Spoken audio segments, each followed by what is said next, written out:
ele encerrou a transmissão dizendo o seguinte, mais ou menos o seguinte: olha, e nós nos despedimos por aqui até o próximo incêndio, se Deus quiser.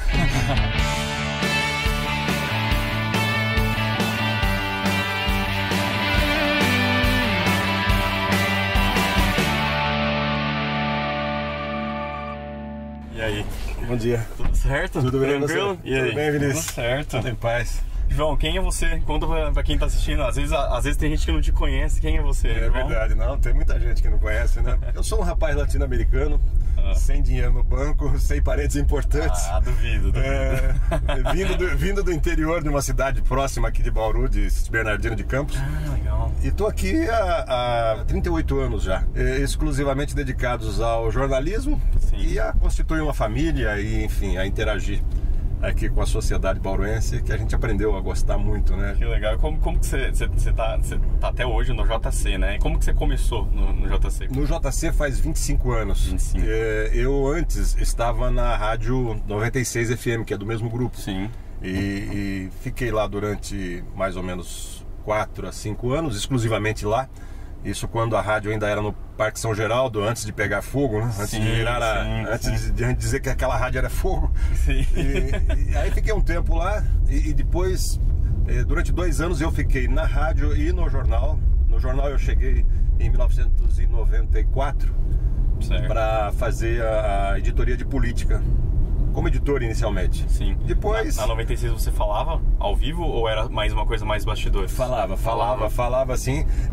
Eu era repórter, depois fui editor. Então, de 94 até 96 eu fiquei ainda na rádio e no jornal, dividindo com o jornal. Depois, daí em diante, até hoje, apenas Jornal da Cidade. E você lembra como que foi o seu primeiro dia no JC? Lembro sim. Porque o texto de uma rádio e mesmo a investigação jornalística, ele é um pouco diferente no jornal. E o meu maior nervosismo foi desenvolver um texto que é mais longo, que é um pouco mais complexo, mais detalhado pro jornal impresso.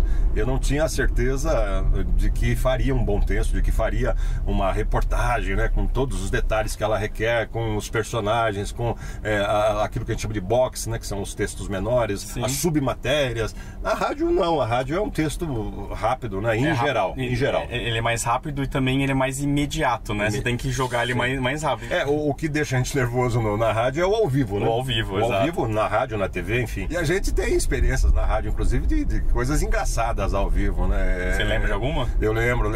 Eu tava fazendo a cobertura de um carnaval e molecão ainda, né? Começando. Sim. E a escola de samba Mocidade Independente da Vila Falcão começou a descer a avenida. Não era nem no São Bódromo, era nas Nações Unidas na época. Fazia na rua, né? Ela começou a entrar e eu olhei o repórter, né? Solerte, repórter entusiasmado, animado, carnaval, aquela correria, aquela coisa bacana, tudo ao vivo. E eu falei, olha, eu já consigo ver daqui de onde estou a águia da Vila Falcão. Mas é Falcão, não é águia, né? Se é Mocidade da Vila Falcão, eles não poderiam nunca descer com uma águia, né? Sim, então isso foi uma coisa assim, engraçada, que como o carnaval é muito descontraída a cobertura durante as transmissões, a gente então já brincou, já virou gozação ali, e carnaval é uma coisa longa, a gente tem que ficar preenchendo os espaços. Dá pra brincar, é mais fácil pra brincar, né? E mais levar fácil na boa ali, e né? precisa de assunto, né? Mas isso foi uma das muitas, assim, brincadeiras. Eu tenho, assim, me lembro de outras gafes ao vivo que eu não participei, mas tem um locutor uma vez que cobrindo o incêndio ali na Batista, na 1º de agosto, naquele edifício antigo que tem lá. Sim. Enfim, ele encerrou a transmissão dizendo o seguinte, mais ou menos o seguinte: olha, por aqui terminamos, os bombeiros terminaram os trabalhos, já fez o rescaldo, etc, e nós nos despedimos por aqui até o próximo incêndio, se Deus quiser. Poxa, a próxima transmissão, né? A próxima incêndio, se Deus quiser, não caiu bem aquilo, né? Qual que foi a capa mais marcante que você fez? Olha, foi a da Princesa Diana. Foi um furo que a gente deu 97. Foi 97, né? Eu não me lembro o ano. Foi uma notícia triste, mas marcante, porque o JC e mais um jornal do Rio Grande do Sul foram os 2 únicos órgãos de imprensa escrita que deram a notícia no domingo. Isso foi no sábado, né? E foi no sábado já. O acidente ocorreu por volta de 11h30 da noite do sábado. E o jornal, aos sábados, fecha às 9h30 da noite. Sim. um pouco mais cedo. E a gente já estava imprimindo, inclusive, o primeiro caderno, que é o último caderno a ser impresso, onde tem a capa do jornal. E nós eu vi a notícia. Vi imediatamente, arrisquei, falei, poxa, será que dá para colocar no jornal amanhã? Vamos tentar. Liguei no jornal, liguei na gráfica, a gráfica já estava imprimindo, nós já tínhamos, me lembro, tinha 5.000 exemplares já impressos desse primeiro caderno. E com a capa, já tinha sido impressa já a capa, sem a notícia. Sem a notícia, a capa do jornal. Foi onde nós esgotamos a notícia, né? Esgotamos nós demos só ali na capa. E eu liguei então imediatamente pro Renato Zaiden, nosso diretor, e para falar com ele, vamos colocar, é uma notícia que todo mundo vai ter interesse de saber amanhã, 5.000 jornais, eu acho que vale o custo-benefício, né? Claro. E ele assim decidiu, e eu corri pro jornal, chamei uma diagramadora, uma colega, a Marisa, e nós assim, muito rapidamente, eu me lembro que a confirmação da morte foi mais ou menos por volta de 00:30. Naquele momento que confirmou, a gente já tinha um texto mais ou menos escrito, pelo que a gente viu, apurou na TV. Recebemos a foto imediatamente e colocamos como manchete do jornal: morre a princesa Diana. Aí no texto dizendo assim, morreu na madrugada de hoje, porque ela foi morrer, acho que no hospital, né, um pouco depois. Então, quando o jornal fala de hoje, é algo assim, não inédito, mas algo muito, muito relevante, porque o jornal fala de ontem. O jornal simplesmente é o quê? Um resumo das últimas 24 horas. Sim, hoje em dia, né? Porque naquela época lá, provavelmente muita gente ficou sabendo pelo jornal. Pelo jornal. Então essa foi uma capa, uma edição marcante do jornal, entre tantas, né? Tantos assuntos, tantas notícias. Entrevista. Qual foi a entrevista mais marcante sua? Você sabe que, até por uma questão de saudosismo, acho que foi com a Xuxa. Xuxa? Que ano que foi? No aeroporto. Isso foi na rádio. E eu era repórter da Auriverde. E a Xuxa veio fazer um show no Noroeste. Um show lindo, lotado. Aquele campo lá com acho que 20.000 pessoas assistindo. Você lembra o ano mais ou menos? Então, eu 80, acho que foi mais ou menos em 86, por aí, 87, alguma coisa assim. A Xuxa no auge, né? E eu fui pro aeroporto. Não tinha nada marcado, a gente não tinha combinado a entrevista. Na época lá, era difícil acessar a Xuxa, né? E chegando lá, eu dei um jeitinho e entrei na pista de pouso. Eu consegui chegar até ela logo após ela descer do avião. E aí eu vim conversando. Na pista ali mesmo? Na pista mesmo. Aí eu vim conversando até o portão, ali onde fica o bar do Aeroclube. E isso ao vivo? Não, gravado. E depois o áudio entrou. Gravado. Olha, se tivesse o celular na época, teria sido ao vivo. Sim. A gente não tinha um equipamento para ir até lá a pista, né? Teria que fazer isso ao vivo, né? Teria que ter instalado uma linha, pedido para Telesp, levado o fio até lá. Mas tem várias, né? Várias entrevistas. Teve uma entrevista com um goleiro que o Santos tinha, que veio jogar contra o Noroeste, o Rodolfo Rodrigues, um uruguaio. E o Noroeste, acho que ganhou o jogo de 2-1. E ele tomou um frango. E era um super goleiro da seleção uruguaia. Um goleiro, era um dos melhores do Brasil na época. E no vestiário, eu entrevistando ele, aí ao vivo, né? E eu perguntei, mas como é que você falhou dessa forma no segundo gol do Noroeste, permitindo a vitória do clube aqui de Bauru e tal? Ele se enfureceu com a pergunta. E começou a falar alto, a gritar e querer me pegar mesmo, fisicamente, né? Começou a brigar ao vivo. Ao vivo. Tudo. E daí você cortou, simplesmente cortou, falou, acho que ele tá exaltado, vamos cortar por aqui, vamos chamar um intervalo. Eu nem me lembro exatamente como eu consegui encerrar, mas eu esperei ele responder, não parei a transmissão, né? E ele muito bravo, nervoso e falando meio que um portunhol, não, mais pro espanhol, mas só percebi que ele tava bravo, não entendi o que ele falou. Acho que nem os ouvintes entenderam. Ele tava bravo, ele deve ter falado mais rápido ainda, né? E botando a mão em mim, me pegando assim, tipo, tentando intimidar mesmo. Aí os colegas ali do lado meio que deram um toque nele pra ir com calma, pegar leve, né? Aí a entrevista terminou naquela pergunta mesmo, não consegui fazer pergunta nenhuma mais. Mas foi o suficiente, né? Qual que foi a cobertura que deu mais orgulho pra você? Olha, eu fiz uma cobertura quando foram abertos, isso já no jornal, né?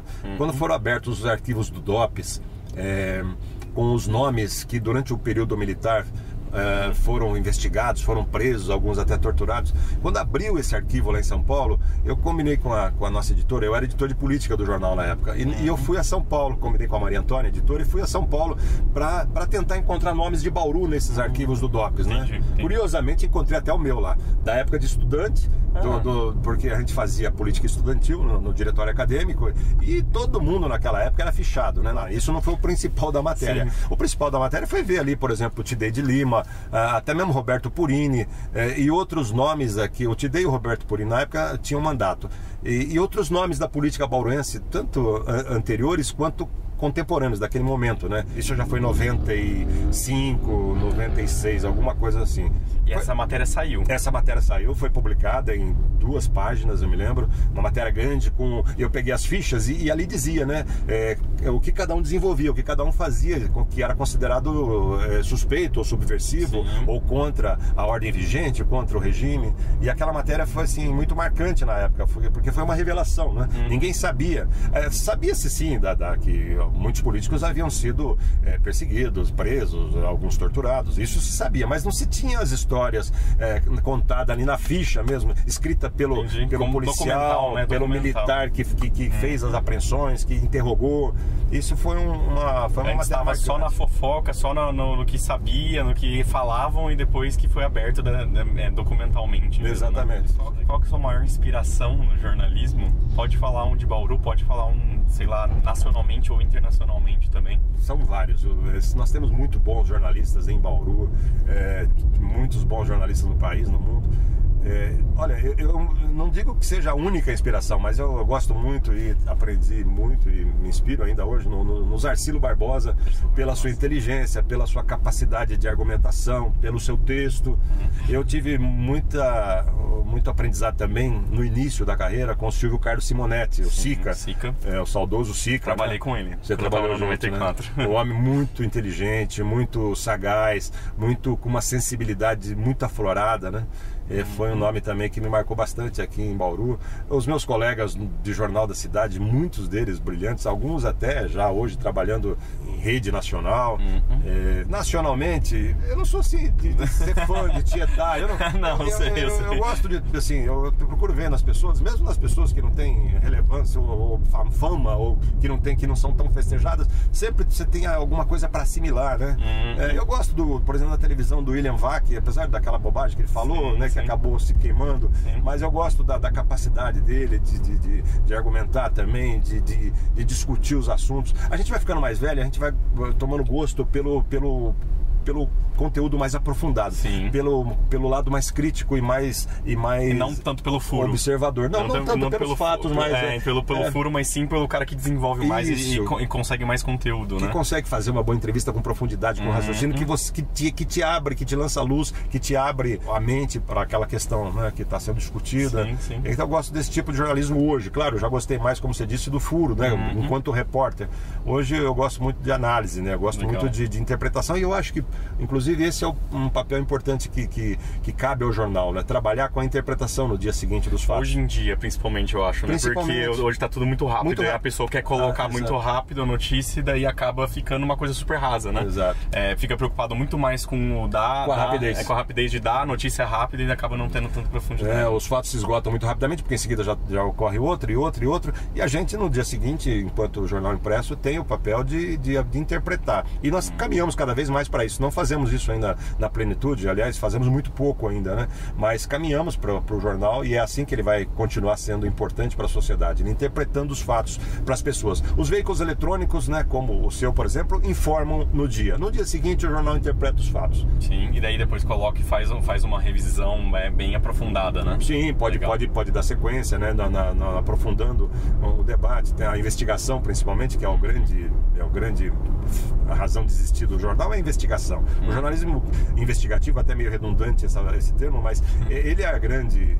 Quando um jornalista atinge esse nível, é porque está contribuindo decisivamente para a sociedade, né? Investigando fatos que estavam escondidos, que estavam ali na penumbra, e o jornalista consegue levantar e publicar e estabelecer um debate na sociedade que vai buscar um consenso depois, né? Para poder tomar suas decisões. Sensacional. Vou fazer um jogo com você. Só pode responder jornalista, tá? A resposta tem que ser um jornalista, tá? Tá. Pode ser nacional, pode ser de Bauru, escolhe aí. Certo. Quem você convidaria para um jantar? Jantar, aquela coisa mais formal, às vezes tomar um vinho, um jornalista. Olha, alguém que eu considero muito e que considera, acho que talvez a maior revelação do jornalismo de Bauru, ou uma das maiores, nos últimos anos, o Vitor Oshiro, que é o nosso editor da área local, né? Sim. Eu Até porque ele é divertido, ele é engraçado, sim. Ele fala muita besteira também. Sim. Então, para um jantar, eu não vou querer conversar. Embora ele seja um profissional muito sério e muito capaz, né? Mas ele também tem esse lado pessoal dele que é muito... e a gente se entende muito bem. Então, levaria o Vitor Oshiro para um jantar. Pra ficar bêbado no bar, levar pro bar agora e ficar bêbado é aquele papo de jogar a conversa fora mesmo. Quem? Olha, eu levaria um outro colega. Jornalista tem que ser também. Tem que ser jornalista. Pode ser nacionalmente. Às vezes você quer levar o William Vac pra ficar bêbado com ele, pode ser também. Eu acho que até a gente se soltar, né, com alguém desconhecido, que não seja do nosso círculo de amizades. Mas eu levaria um outro colega, o João Pedro, que Feza. Quando tomam umas cervejas, fica mais engraçado do que ele já é. Legal. E aí, então, é um show de piadas, anedotas. Aliás, o João Pedro, eu batizei ele de rei do xiste. O xiste é aquela piadinha de improviso, de imediato, que associa uma coisa com a outra e pum, e sai aquela coisa, né? Ele é o rei disso. Aliás, ele anima a redação o tempo todo com isso, enquanto nós trabalhamos, né? Até para aliviar um pouco a carga. Legal. Levaria o João. Pra uma viagem, quem que você levaria? Jornalista também. Jornalista também, tudo jornalista. Todo jornalista, né? Vai para uma viagem. Alguém que vai ajudar na viagem, que vai conseguir, que vai mostrar, sei lá, que você vai se divertir.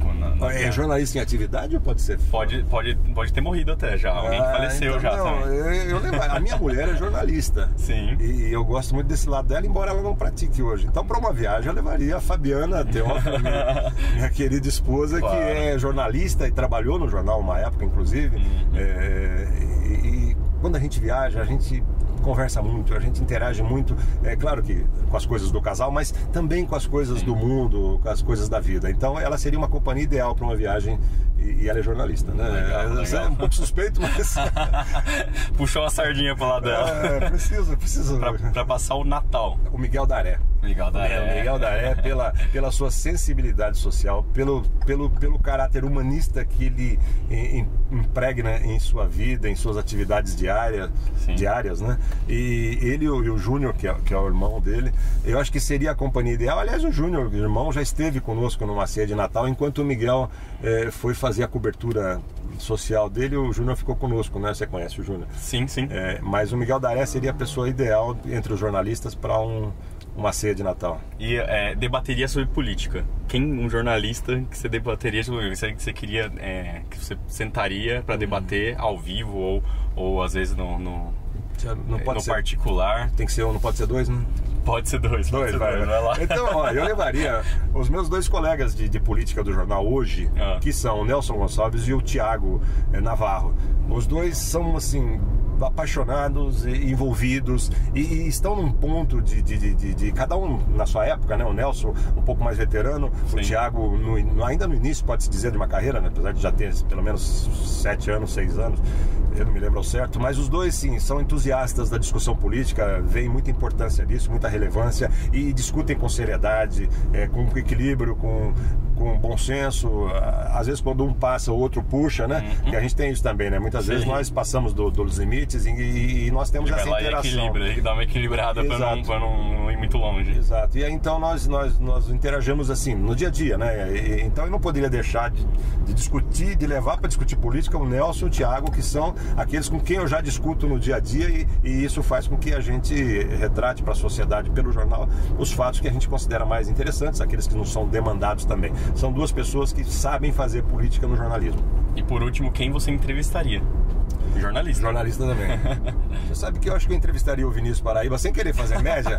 E aliás, nós até havíamos combinado uma entrevista, né, Vinícius? Eu não sei se essa entrevista nunca foi feita, né? Eu sou publicitário, eu tô aqui, gente. Você não é jornalista? Eu não sou jornalista, eu sou publicitário. Eu fico aqui e fico nervoso de entrevistar essa galera jornalista, porque eu tô aqui, mas não tenho papel de jornalista. Eu acho que você já deveria até requerer o seu registro de jornalista, porque você faz bem esse trabalho. E tem uma empresa que é jornalística também, é publicitária, mas é jornalística, né? Sim. Mas então eu vou trocar, então, se você... Não, pode falar, não tem problema. Mas eu terminaria, eu faria uma entrevista com você que nós não fizemos ainda, que nós chegamos até a comentar uma época, eu me lembro. Sim, entrevista da semana, né? Isso, e eu não me esqueci, não.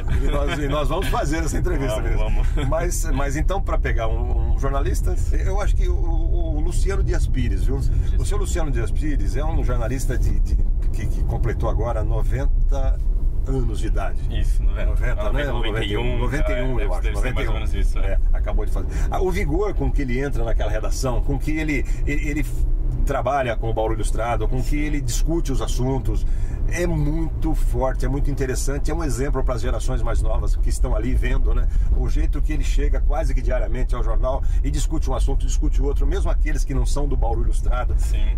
Eu gostaria de fazer uma entrevista que eu nunca fiz, que acho que o jornal já fez até, mas eu mesmo nunca, para explorar, né? Da onde vem essa energia, vocês dois mesmo, isso, né? De onde vem essa força, né? Sim. E seria certamente algo para ficar assim como uma lição de não só de jornalismo, mas de vida também, viu? Show, muito bacana. Foi um prazer mesmo entrevistar você. Eu orgulho aqui de ter você no meu carro aqui. Obrigado, Vinícius. Eu tenho um maior carinho por você. Você nova geração chegando aí, ganhando todos os espaços possíveis e justos e imagináveis e fazendo um trabalho sensacional, fantástico, que ganha abrangência, ganha cada vez mais audiência. A gente gosta muito e aprecia muito o seu trabalho no jornal e estamos de olho permanentemente. Valeu, obrigado mesmo. Obrigado. Muito obrigado. Se precisar, só chamar. Obrigado pela Valeu, galera. Valeu.